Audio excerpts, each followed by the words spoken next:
1500 কোটি টাকার বিজেপির পার্টি অফিস বানিয়েছে, আপনার বাড়ির টাকা বন্ধ।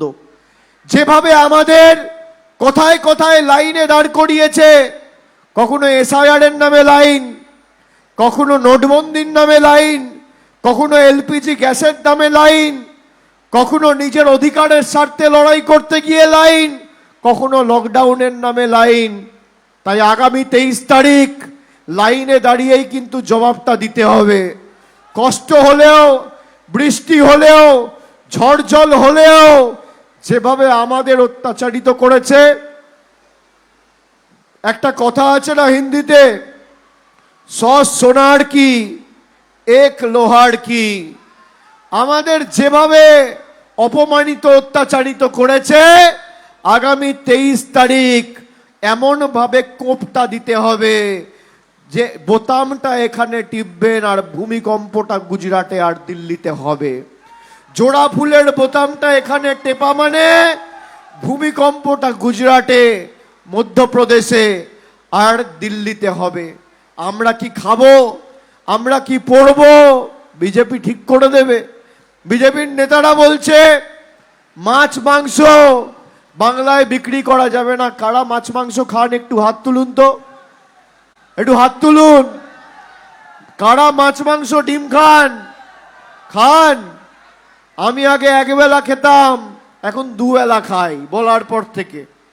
আমি কি খাবো, আমি কি পড়বো, আমি কার সাথে কথা বলবো, বাড়ি থেকে আসবে যাবে, কোথায় হাঁটবো, বিজেপির বাবারা দিল্লি থেকে বসে আমাকে ঠিক করে দেবে?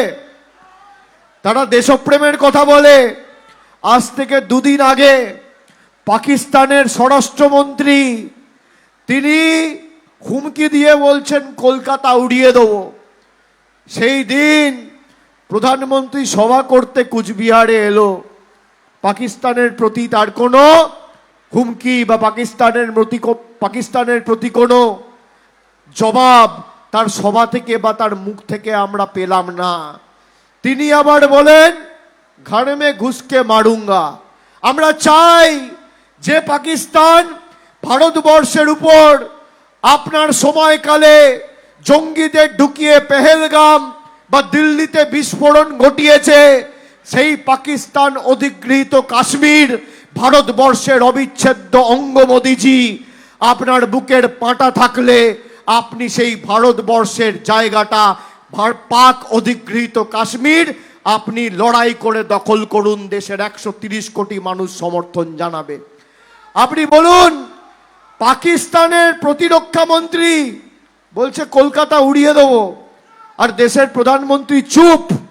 আমরা লিখে রাখছি কাগজে, যেদিন কেন্দ্রে মমতা বন্দ্যোপাধ্যায় আর ইন্ডিয়ার সরকার আসবে না, সার্জিক্যাল স্ট্রাইক কাকে বলে পাকিস্তানকেও দেখাবো, বাংলাদেশকেও দেখাবো।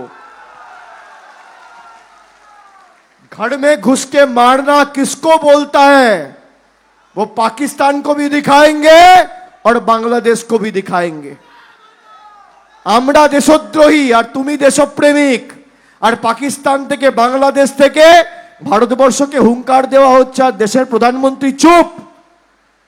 বলুন, যারা যুব সমাজের ছেলেরা আছেন, প্রতিনিধিরা আছেন, সমর্থন করেন? কোনদিন দেশের স্বাধীনতার ৭৯ বছর পরে আজ পর্যন্ত দেখেছেন দেশকে থ্রেট দিচ্ছে, দেশকে হুঙ্কার দিচ্ছে কলকাতা উড়িয়ে দেবো, দিল্লি উড়িয়ে দেবো, আর প্রধানমন্ত্রী এসে এখানে নির্বাচনী সভা করছে আর দেশের নিরাপত্তা নিয়ে চুপ? আমরা কবে কার সাথে লড়াই করব আমেরিকা ঠিক করে দিচ্ছে। কি অবস্থা দেশের! আপনারা এক বুক আশা নিয়ে বিজেপিকে ভোট দিয়েছিলেন যে বিজেপির হাতে কেন্দ্র সরকার থাকলে দেশ সুরক্ষিত থাকবে। আজকে দেখুন, ভারতবর্ষ কবে যুদ্ধ করবে আমেরিকা ঠিক করছে, কখন শেষ করবে আমেরিকা ঠিক করছে, কাকে কোথায় পাঠাবে আমেরিকা ঠিক করছে, আমাদের কৃষকরা কি দামে বাজার থেকে কৃষি পদার্থ কিনবে আমেরিকা ঠিক করছে, কাকে কি বিক্রি করবে আমেরিকা ঠিক করে দিচ্ছে। তাই এই ভোটে যারা আমাদের আবেগ নিয়ে ছিনিমিনি খেলেছে তাদেরকে যোগ্য জবাব দেওয়ার ভোট। এই ভোট প্রতিবাদের ভোট, প্রতিরোধের ভোট, প্রতিশোধের ভোট। বিজেপি এমন একটা পদার্থ, যদি রেখে দেন, এদের রেখে দিলে আলসার আর বাড়তে দিলে ক্যান্সার। এদেরকে রাখা যাবে না, সমূলে উৎখাত করতে হবে। আপনার ভোট নিয়ে জিতে দিল্লিতে দরবার করে তদবির করে আপনার অধিকারের টাকা বন্ধ করেছে। মানুষের ভোটে জিতে মানুষের টাকা বন্ধ, আপনি ভাবতে পারছেন? আমাদের এসআইআর লাইনে দাঁড় করিয়ে দিচ্ছে, বলছে আমরা অবৈধ। আচ্ছা, আলিপুর দুয়ারের মানুষ ভোট দিয়ে মনোস্তিজ্ঞাকে জিতিয়েছে, ঠিক না ভুল? ঠিক তো? মনোস্তিজ্ঞা জিতেছে বলে নরেন্দ্র মোদী প্রধানমন্ত্রী, ঠিক না ভুল? ঠিক। তাহলে যারা ভোট দিয়ে মনোস্তিজ্ঞাকে জিতিয়েছে তারা যদি অবৈধ হয়, মনোস্তিজ্ঞাও অবৈধ, ঠিক কি ভুল? তাহলে মনোস্তিজ্ঞা যদি অবৈধ হয়, প্রধানমন্ত্রী অবৈধ। তাহলে আমরা সবাই যদি আন্ডার অ্যাডজুডিকেশন হই, প্রধানমন্ত্রী পদটাও তো আন্ডার অ্যাডজুডিকেশন থাকা উচিত, হ্যাঁ কি না?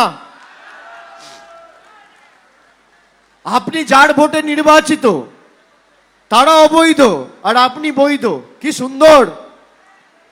আপনি কর দেবেন, মানুষ ট্যাক্স দেবে আলিপুরদুয়ার, জলপাইগুড়ি, কুচবিহারের মানুষ, আর পরিষেবা পাবে মধ্যপ্রদেশ, গুজরাট। টাকা নিয়ে যাওয়া হচ্ছে মধ্যপ্রদেশে, গুজরাটে।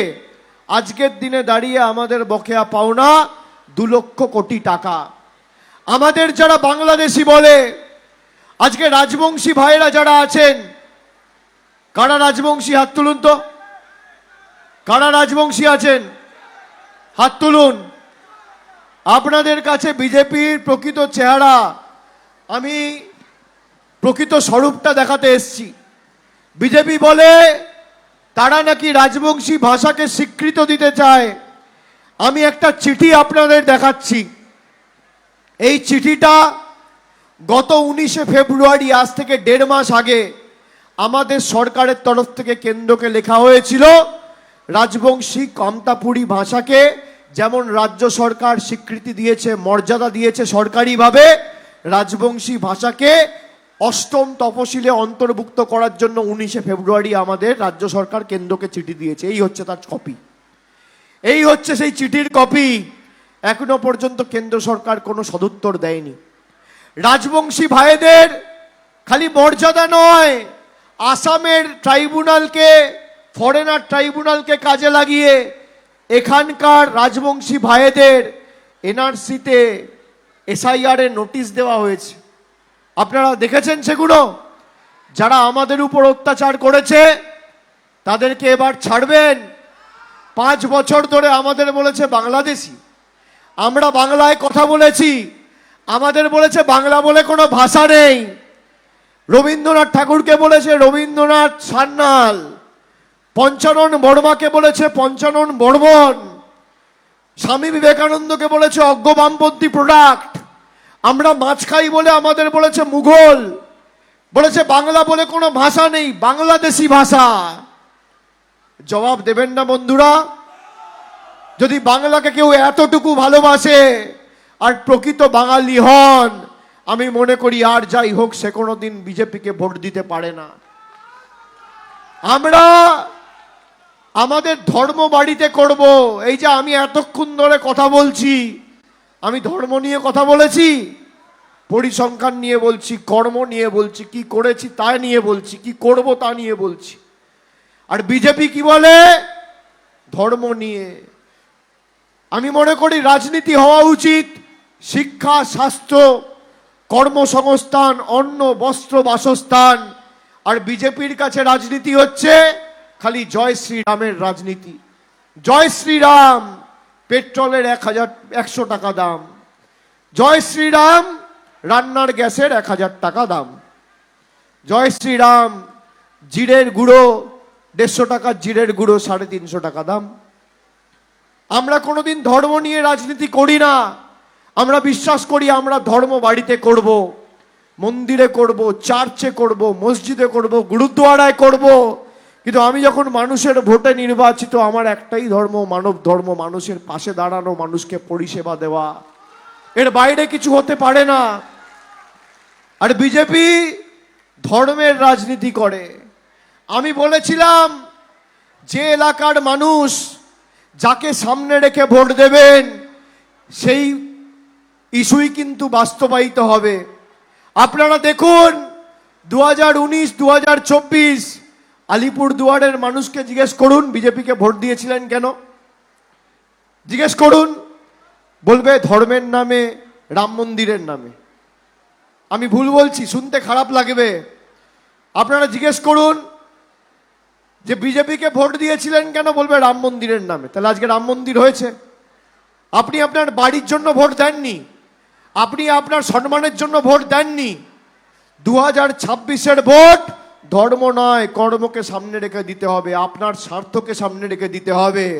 আপনি 2026-এর ভোট লক্ষ্মীর ভান্ডার, খাদ্যসাথী, যুবসাথীকে সামনে রেখে দিন। এই অধিকার আপনার থেকে কেউ কেড়ে নিতে পারবে না। আমাদের মুখ্যমন্ত্রী মমতা বন্দ্যোপাধ্যায় আজ থেকে 15 দিন আগে, আমাদের সরকার চতুর্থবার তৈরি হওয়ার পর আমরা 10টা প্রতিজ্ঞার কথা বলেছি। তার মধ্যে 5টা প্রতিজ্ঞা আমি খালি বলে আজকের সভা শেষ করব। তার মধ্যে প্রথম প্রতিজ্ঞা, মহিলারা যারা আছেন তারা শুনে রাখুন, মমতা বন্দ্যোপাধ্যায় বলেছেন আমাদের সরকার যতদিন বাংলায় থাকবে মায়েরা আজীবন লক্ষ্মীর ভান্ডার পাবেন, কেউ আপনাদের লক্ষ্মীর ভান্ডার বন্ধ করতে পারবে না। কেউ ভিজছেন না তো? এদিকে চেয়ার নিয়ে যারা আছেন, এদিকে জায়গা আছে, চলে আসুন। ওরম মাথায় রুমাল দিয়ে থেকো না, জ্বর হবে। এদিকে আসো, ভিতরে এসো। এই খুলে দাও না। আমাদের দ্বিতীয় প্রতিজ্ঞা, বাংলায় যত বাড়ি আছে কেন্দ্র সরকার সাহায্য করুক বা না করুক, প্রত্যেকটা বাড়িতে আগামী 5 বছরের মধ্যে নলবাহিত পানীয় জলের সুব্যবস্থা মামাটি মানুষের সরকার করবে। এই আমাদের দ্বিতীয় প্রতিজ্ঞা। আমাদের তৃতীয় প্রতিজ্ঞা, যত বাংলায় ব্লক টাউন আছে প্রত্যেকটা ব্লকে, টাউনে উন্নত মানের স্বাস্থ্য শিবির তৈরি করে প্রতি বছর দুয়ারে দুয়ারে স্বাস্থ্য পরিষেবা পৌঁছে দেবে আমাদের সরকার। আমাদের চতুর্থ প্রতিজ্ঞা, যত বয়োজ্যেষ্ঠ প্রবীণ নাগরিক আছেন যারা বার্ধক্য ভাতার ফর্ম ফিল আপ করেছিলেন বা আগামী দিন করবেন, সরকার চতুর্থবার তৈরি হবে, রাজীব তির্কি জিতবে, তার হাত ধরে কুমারগ্রামে যত বয়োজ্যেষ্ঠ প্রবীণ নাগরিকরা আছেন সবাই বার্ধক্য ভাতা পাবেন। আমাদের পঞ্চম প্রতিজ্ঞা, কেন্দ্র সরকারের কোনো সহযোগিতা ছাড়া এই কুমারগ্রামে 25,000-এর বেশি মানুষকে, আমি সংখ্যাটাও বলে দিচ্ছি, প্রায় 26,472 জনকে আমরা বাংলার বাড়ি দিয়েছি গত 2 বছরে। আমাদের পঞ্চম প্রতিজ্ঞা, বাংলায় যত গরিব পরিবার রয়েছেন বাড়ির জন্য আবেদন করছেন বা আগামী দিন করবেন, কেন্দ্র সরকার টাকা দিক বা না দিক, আমাদের সরকার মামাটি মানুষের সরকার প্রত্যেক গরিব মানুষের মাথার উপর পাকা ছাদের ব্যবস্থা করবে। এই আমাদের পঞ্চম প্রতিজ্ঞা। তাহলে 5টা প্রতিজ্ঞা কি? 1 হচ্ছে আজীবন লক্ষ্মীর ভান্ডার, 2 হচ্ছে প্রত্যেকটা বাড়িতে নলবাহিত পানীয় জল, 3 হচ্ছে দুয়ারে দুয়ারে স্বাস্থ্য শিবির, 4 নম্বর হচ্ছে বার্ধক্য ভাতা, আর 5 সবার জন্য বাড়ি। এই হচ্ছে আমাদের সরকারের প্রতিজ্ঞা এবং অঙ্গীকার। আর চা শ্রমিক ভাইদের জন্য আমি তো বলেই গেছি যে আমাকে বলার সুযোগ আর লড়াই করার সুযোগটা আপনারা দেবেন। আপনাদের পাশে থেকে একদম এই 2022-এর মালবাজারের সভা থেকে শুরু করে, আপনাদের সবার লেবার ডিপার্টমেন্ট থেকে আইডি কার্ড থেকে শুরু করে, চা সুন্দরীতে বাড়ি পাট্টা থেকে শুরু করে ক্রেশ, সব কিছু আমাদের সরকার করেছে। আগামী দিন আপনাদের মজুরি বৃদ্ধি যদি হয়, তৃণমূলের সরকারই করবে, তৃণমূলের সংগঠনই করবে। এই বিনোদ মিঞ্জরা আছে, আমরা সবাই মিলে লড়াই করে করব। আমি আরেকবার আপনাদের সকলের কাছে আমার আবেদন রাখবো, আমার ভাতৃপ্রতিম, এখানের ভূমিপুত্র, মানুষের সর্বক্ষণের কর্মী, আমার আপনার কুমারগ্রামের প্রার্থী, তৃণমূলের প্রার্থী, জোড়াফুলের প্রার্থী, মামাটি মানুষের প্রার্থী, সবার প্রার্থী রাজীব তির্কিকে ঘাসের উপর জোড়া ফুল চিহ্নে ভোট দিয়ে বিপুল বিপুল বিপুল ভোটে জয়যুক্ত করতে হবে। আর আজকে যে ভালোবাসা আপনারা দিয়েছেন, ভালোবাসা ফেরানোর কাছে তো আমার একটাই সুযোগ, আমি উন্নয়নের মাধ্যমে ফেরাতে পারি। কিন্তু উন্নয়ন করতে গেলে আমাকে সুযোগ দিতে হবে, রাজীবকে জেতাতে হবে। রাজীবকে আপনারা জেতান, আমি কথা দিয়ে যাচ্ছি আজকে এই ভালোবাসার ঋণের জবাব সুদে আসলে আমি উন্নয়নের নিরিখে পরিশোধ করব আগামী দিন কুমারগ্রামবাসীকে, এই কথা আমি দিয়ে যাচ্ছি। আমি যেভাবে আমার পরিবারের অংশ মনে করে আমার লোকসভা কেন্দ্রের বিধানসভাগুলোতে কাজ করেছি, কুমারগ্রাম ব্যতিক্রম হবে না। আপনাদের সবার উন্নয়নের দায়িত্ব দায়ভার আমি আজকের এই সভায় আপনাদের সবাইকে সাক্ষী রেখে আমার কাঁধে তুলে নিয়ে যাচ্ছি। কিন্তু জেতাতে আপনাদের হবে, কষ্ট হলেও, গরম পড়লেও, বৃষ্টি হলেও লাইনে দাঁড়িয়ে ভোটটা দিতে হবে। আর ভোট এমনভাবে দেবেন, 4 তারিখ যখন ভোট বাক্স খুলবে, মনোজবাবু আর বিজেপির নেতারা যেন চোখে পদ্ম ফুলের জায়গায় সর্ষে ফুল দেখে। মাথায় থাকবে তো? থাকবে তো? দেখুন, এরা কোনোদিন কিছু করেনি। এরা যদি জেতে, আপনি কিন্তু কাউকে বলার সুযোগ পাবেন না, এলাকায় থাকে না। অর্ধেক সময় বিধায়ক কলকাতা আর সাংসদ দিল্লি। এখানে কিন্তু আপনি বলার সুযোগ পাবেন না। যারা মোদিজির গ্যারেন্টির কথা বলে, মোদিজির গ্যারেন্টি হচ্ছে 0 ওয়ারেন্টি। 15 লাখ কেউ পেয়েছেন? পেয়েছেন? বছরে 2 কোটি চাকরি হয়েছিল, ডবল ইঞ্জিনের এখানে প্রতিনিধি রয়েছে, এমএলএ বিজেপি, এমপি বিজেপি। আমাকে দেখিয়ে দিন কুমারগ্রাম থেকে কটা যুবক যুবতীর হাতে নরেন্দ্র মোদীর সরকার কর্মসংস্থানের নিয়োগপত্র তুলেছে। দেখাতে পারবেন? পারবেন না। যে আমাদের মনের ভাষা বোঝে না, যে আমাদের ভাষা বাংলা বলতে পারে না, বাংলা লিখতে পারে না, বাংলা পড়তে পারে না, সে নাকি আমাদের উন্নয়ন করবে। আচ্ছা, দিল্লিতে নিঃশ্বাস নিতে গিয়ে লোক মারা যাচ্ছে, মধ্যপ্রদেশে জল খেয়ে লোক মারা যাচ্ছে, সরকার কার? বিজেপির। বিহারে ব্রিজ ভেঙে লোক মারা যাচ্ছে। আপনারা জানেন এখানে অনেক এসটি ভাইয়েরা রয়েছে, বোনেরা রয়েছেন। সব থেকে বেশি এসটিদের উপর অত্যাচার যদি কোথাও হয়ে থাকে, 1 নম্বরে রয়েছে উত্তরপ্রদেশ, 2 নম্বরে রয়েছে রাজস্থান, 3 নম্বরে রয়েছে মণিপুর। 3টেই বিজেপি শাসিত ডবল ইঞ্জিন সরকার। এসটিদের উপর অত্যাচারের ক্ষেত্রে gold medal BJP, silver medal BJP, bronze medal BJP.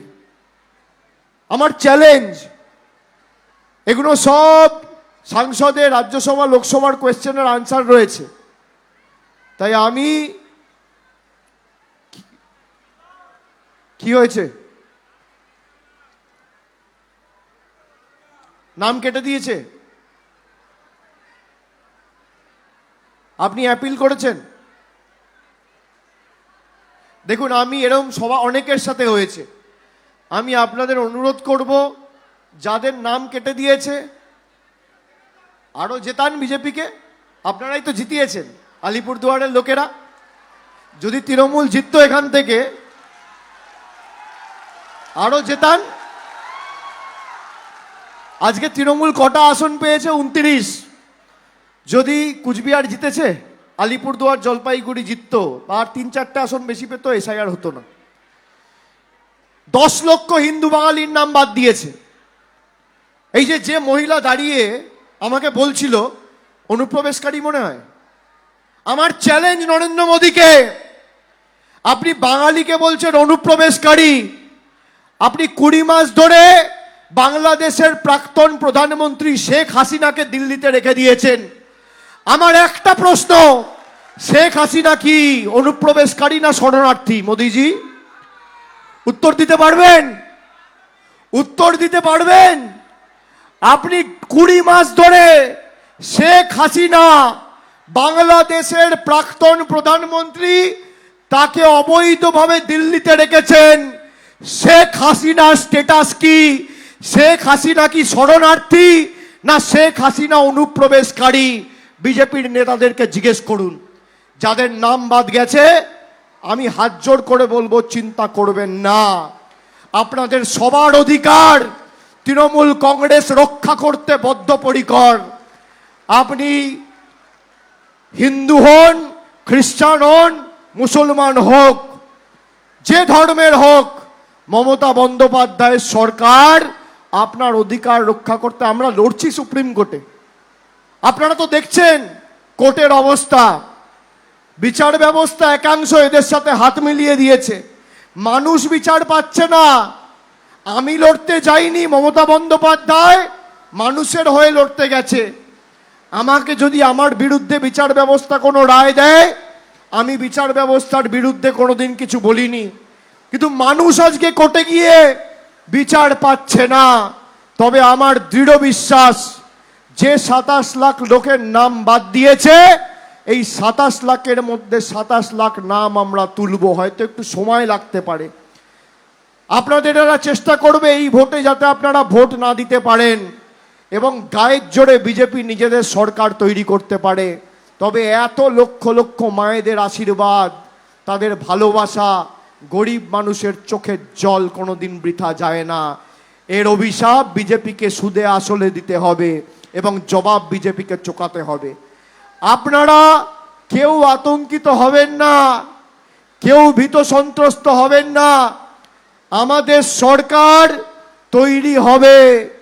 যত মায়েরা রয়েছেন, এই যে স্মৃতিতে সিঁদুর হাতে পলা, সে বলছে আমার নাম বাদ। মনে এবার বুঝতে পারছেন, বিজেপিকে ভোট দেওয়া আর খাল কেটে কুমির আনা এক। পদ্ম ফুলে দিলে ছাপ, ঘরে ঢুকবে কেউটে সাপ। এদের রাখা যাবে না। আপনারা এমন ভাবে রাজীবকে জেতান যাতে এখানে মানুষের সাথে বেইমানি করার আগে বিজেপি 100 বার ভাবে আগামী দিনে। আমি সকলকে আরেকবার, আর এখন বৃষ্টি, যেহেতু বৃষ্টি পড়ছে, আপনারা হ্যাঙ্গারের বাইরে যাবেন না। সভা শেষ হলেও যাদের ছাতা আছে তারা আস্তে আস্তে যান, যাদের হাতে ছাতা নেই অযথা ভিজবেন না। আপনাদের জীবনগুলো আমাদের কাছে মণিমুক্তের মতন। আপনারা কেউ যদি জ্বরে পড়েন বা শরীর খারাপ হয়, আমাদের কারোর কাছে সেটা বাঞ্ছনীয় নয়। আপনারা কেউ ভিজবেন না, সভা শেষ হবে, বৃষ্টি থামবে, তারপর আস্তে আস্তে যাবেন। আর আমাদের এখানে যারা আছে সভা মঞ্চে উপস্থিত দলীয় পদাধিকারী, সকলকে অনুরোধ করব সবাই যেন সাবধানে বাড়ি ফিরতে পারে। দরকার হলে সবার সাথে অঞ্চল স্তরের আমাদের যারা প্রতিনিধি কর্মীবৃন্দ বা নেতা দলীয় পদাধিকারী রয়েছে, সকলের সাথে কথা বলে মানুষ যাতে ঠিকভাবে বাড়ি পৌঁছাতে পারে সেটা সবাইকে সুনিশ্চিত করতে হবে। আমি সকলকে আরেকবার ধন্যবাদ, কৃতজ্ঞতা, প্রণাম, অভিনন্দন, শুভেচ্ছা, জোহার জানিয়ে আমার বক্তব্য এখানে শেষ করছি। সকলে ভালো থাকবেন, সুস্থ থাকবেন। আর আগামী দিন এই আলিপুরদুয়ারের মাটি, বাংলা এবং মামাটি মানুষ তৃণমূলের দুর্জয় ঘাঁটি, এটা আপনাদের প্রমাণ করতে হবে। আমি আরেকবার সকলকে ধন্যবাদ জানিয়ে আমার বক্তব্য শেষ করলাম। জয় হিন্দ, বন্দে মাতরম, তৃণমূল কংগ্রেস জিন্দাবাদ, মামাটি মানুষ জিন্দাবাদ, জয় বাংলা। জোরে বলো জয় বাংলা। এখানে যারা আছেন হাত তুলে বলুন তো জোরে, গলায় যত আওয়াজ আছে, জয় বাংলা, জয় বাংলা, জয় বাংলা, জয় বাংলা, জয় বাংলা, জয় বাংলা। যতই করো হামলা,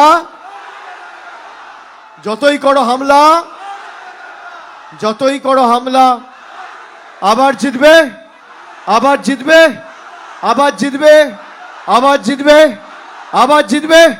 জোরে জয় বাংলা, জয় বাংলা, জয় বাংলা, জয় বাংলা, জয় বাংলা, জয় বাংলা, মনে থাকবে তো? হ্যাঁ। আর এখানে যে প্রাইমারি হেলথ সেন্টারটা রয়েছে, আমি চেষ্টা করব এটাকে পূর্ণাঙ্গ গ্রামীণ হাসপাতালে আপগ্রেড করে আপনাদের স্বাস্থ্য পরিষেবায় যাতে কোনো রকম খামতি না থাকে। ভালো থাকবেন সবাই, ভালো থাকবেন, সুস্থ থাকবেন। এখন ভ্যাঙাড়ের বাইরে যাবেন না, বৃষ্টি কমবে, বৃষ্টি থামবে, তারপর আস্তে আস্তে বেরোবেন। বাচ্চারা আছে, কোনো রকম ভাবে যেন কেউ না ভেজে।